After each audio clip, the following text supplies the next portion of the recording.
All right, we are here again today. Today is another day, a brand new day.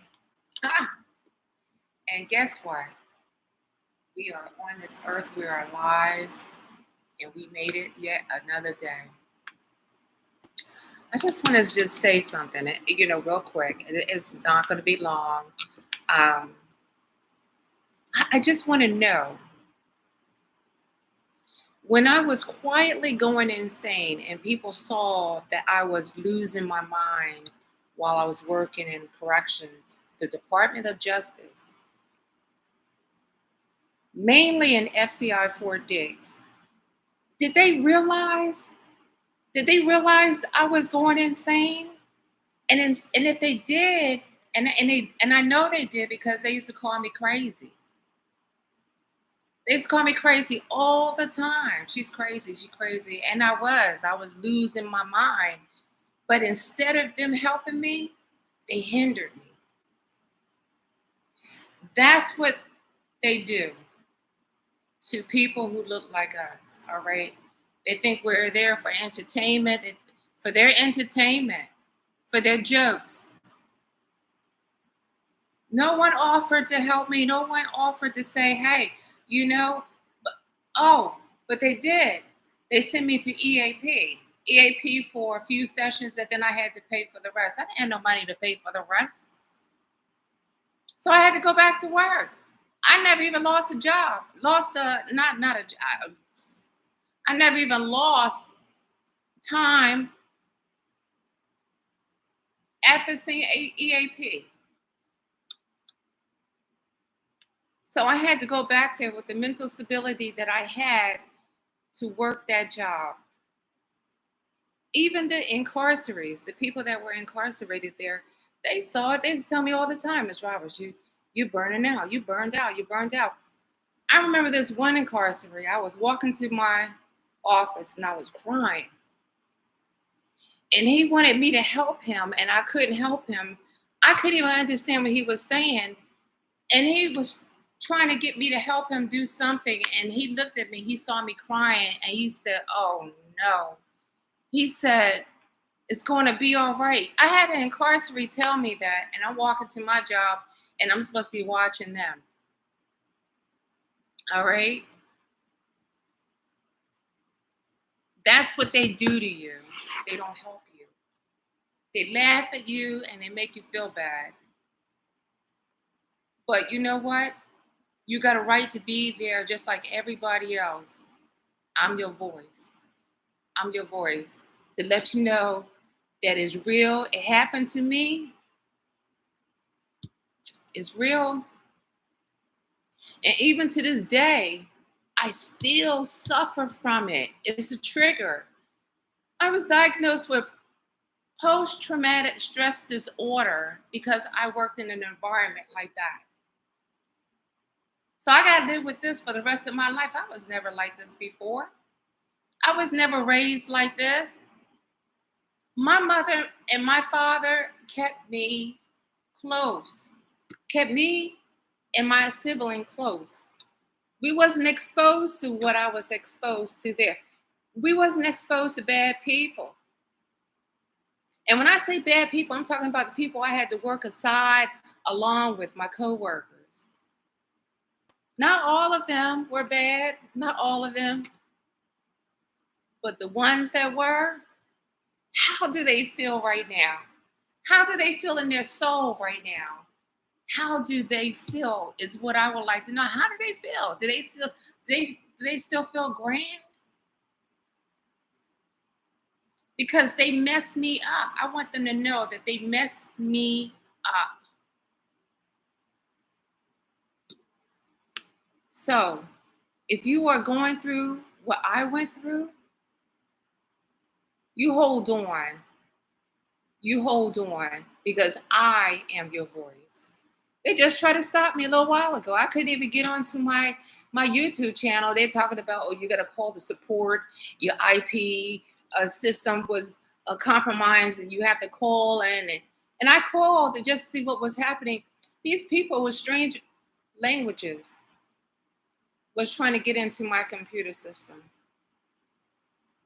Want to know if I downloaded something. So I guess I better watch my back, huh? And be careful. But you know what? God got me. God got me. I am your voice. Crazy? You call me crazy any time of the day, any day of the week. I'd rather be crazy than stupid. So y'all hang in there. And don't y'all give up. And I got a Zoom meeting. Every Thursday I got a Zoom meeting. I'm gonna make it anonymous so y'all can cut your cameras off and so we can all discuss and talk. And I keep saying Black women in corrections. And I was talking to my mother and she said, well, honey, how about women, period? Yeah, how about women, period? How about women, period? I'll think about it because Black women suffers the most. I didn't tell her that. Black women suffers the most.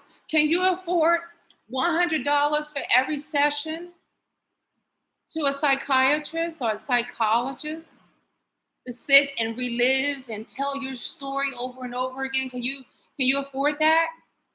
But and if you have health care, can you afford the $30 and $40 every time you need to talk to them? I couldn't afford that. I still can't afford that. I get on my knees and I pray. And I'm still breathing. I'm still here. I'm letting y'all know I am still here and I am going to be okay. And I went to Social Security Disability to try to let them know, hey, there's a problem with me because I can't work in these other jobs because I've been trying to work in these other jobs and I'm having issues. They had me go in there to court in Newark, New Jersey. I had to stand in front of a judge. Stood in front of a judge and told him everything. I broke down and told him everything. There was a Black woman on that panel, and she looked at me and rolled her eyes and sucked her teeth like I was lying. It hurts the most when it comes from your own kind.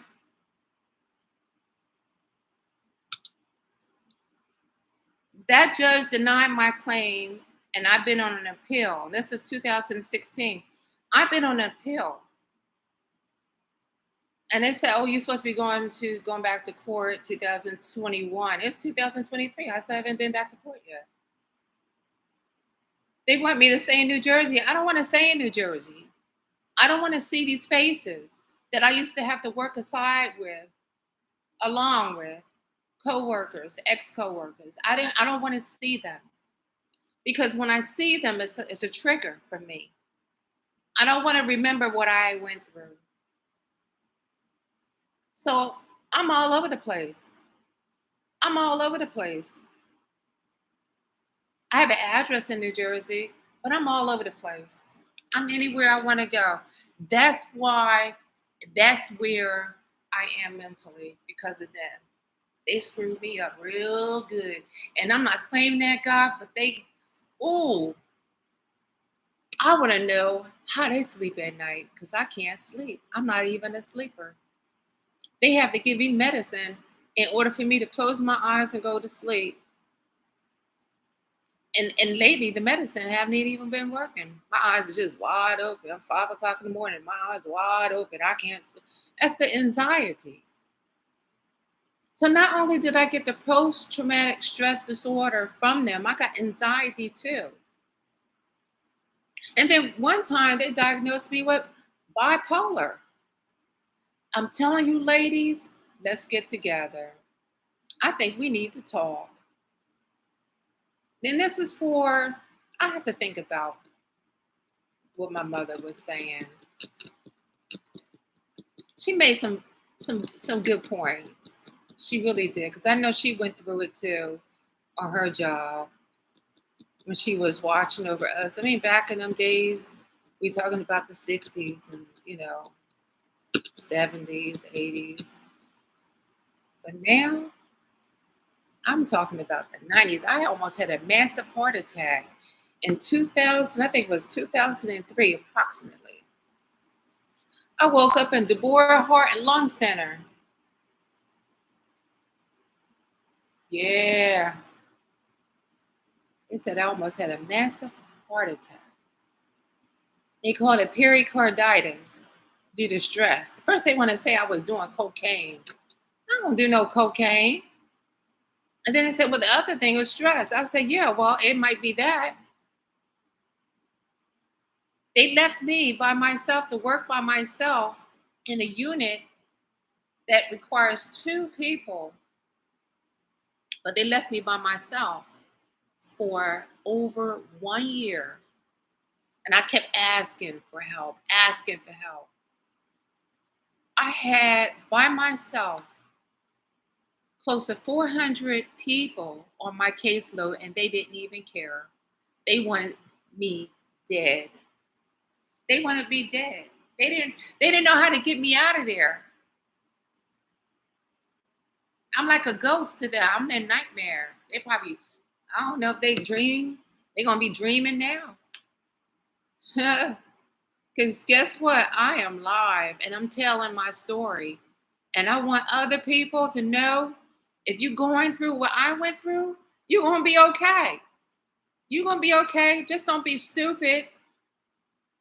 Let them call you crazy. Get your retirement, get the hell out of there.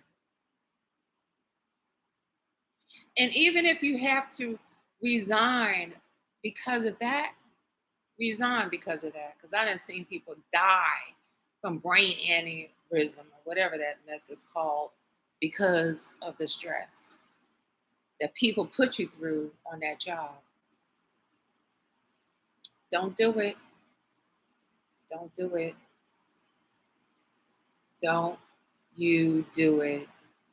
Don't you let them have it. Don't you let them have that glory. Because they smile on your face, they fluff you up,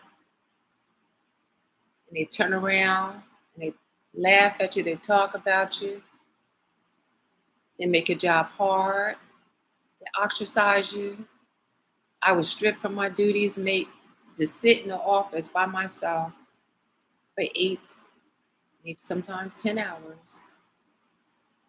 I would stop combing my hair. That's how messed up I was. I stopped combing my hair. I would just wake up and just do something to it and just go to work. I didn't even care. I just knew I had to go to work because I had kids that was depending on me to keep a roof over their heads. So don't you give up.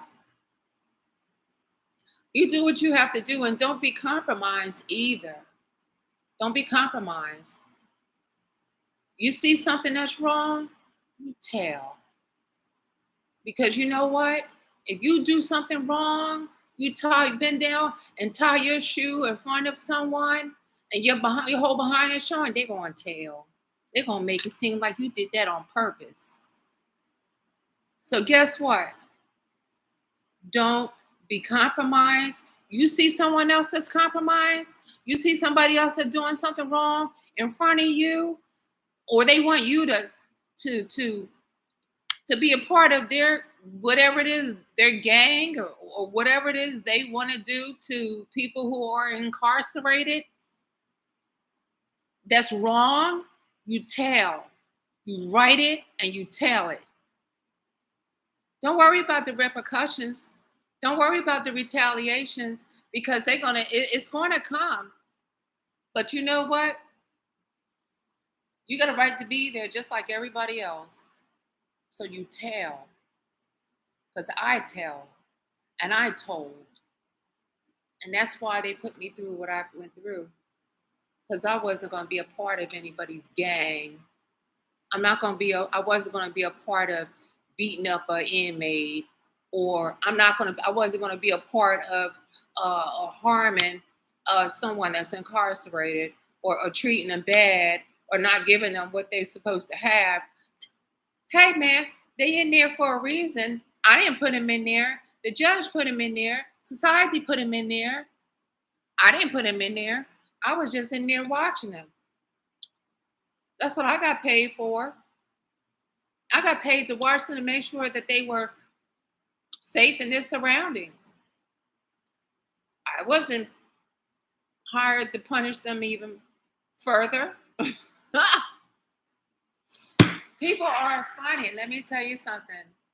Women in corrections, we go through hell. We are not men. We are not men. Even though they give us men clothes to wear, but we are not men. You want to form a gang? I don't know. Do it on the outside or something. See how far that gets you. You know, try to do it on the outside because you might be incarcerated yourself if you do that. If you do that mess on the outside. Well, listen, folks. You know what? I'm going to set up a Zoom, and I'm going to make it anonymous where y'all can cut your cameras off, or I'll just have the cameras cut off, so we can vent and we can speak about it. Y'all have the day that y'all deserve. Y'all be blessed. I love y'all, and y'all hold tight. Y'all hold tight because I wasn't raised to be a nasty person. It just wasn't in my blood. They made me like this. In the courts, the Social Security Disability Court don't even believe that there's something wrong.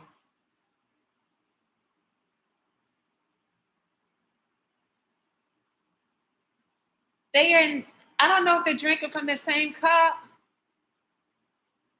but I can't work nowhere.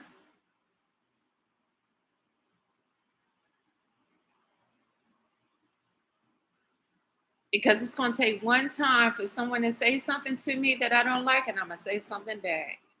And they're not going to like it. Because in my head, I'm not afraid of anybody. You come at me, you just come at me. God got my back. God always had my back. See, the thing of it is y'all didn't realize that I used to get on my knees and I used to pray before I just come in there. So I was already protected. Y'all have the day that y'all deserve. I'm going to end it in this live stream, and I am going to enjoy the rest of my day, and I will talk to you guys tomorrow. No, is it tomorrow? Saturday I'll be back in YouTube. I think I put it at 2:00 for Saturday, so come join me Saturday. Okay. Again, my name is Ilyasa. I'm the other Ilyasa. Ilyasa Roberts, hyphenation white. Y'all have a blessed day. Take care. Now I have to figure out how to end the stream.